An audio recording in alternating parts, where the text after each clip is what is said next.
Hey guys, Dr. Morse, injury experts. So we saw Puka Nacua have an unbelievable performance, but he's dealt with his fair share of injuries. Remember last year he suffered that PCL re-injury from early preseason. He re-sprained it in week 1, missed what, 6-ish weeks or something, and then absolutely smashed the rest of the season. But for this year, absolutely smashed. Our primary concerns were Matthew Stafford. Kind of funny, it's already week 8 and we completely forgot about that. He never looked better. But Puka injured himself in a fluky play in the end zone in week 6. And because they have a bye week this week, it was realistic to set him out last week, which he did. Devontae Adams had an amazing game, and it was a moot point. But now the question becomes, what is he dealing with, and when is he coming back? Can I get the alpha wide receiver 1 or 2 or 3, wherever he's sitting at right now, back?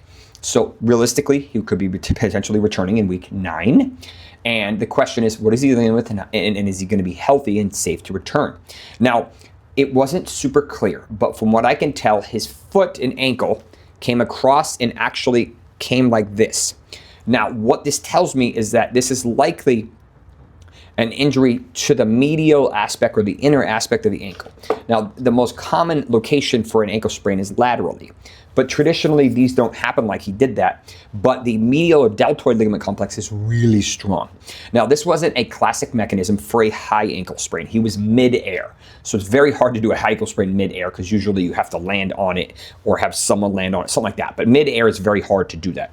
Either way, he's dealing with probably more of a moderate ankle issue, maybe a bad tendon injury, tendon bruise, some swelling, and just not super effective, and give him the luxury, give him 2-3 weeks.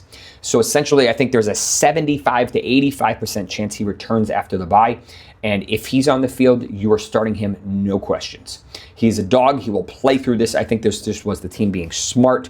I wouldn't be surprised if he actually could have played through this last week, but they just said, no, we need you to be healthier. We're going to hold you out, because he was on the field in London. So the fact that it was a mild to moderate injury, and you flew across the country to a different part of the planet, tells me that it wasn't awful injury where they had to keep him back in LA or whatever. So overall, good news for that. Likely going to be returning and heading into the fantasy playoffs with relatively mild re-injury risk. There's some, but not a crazy amount.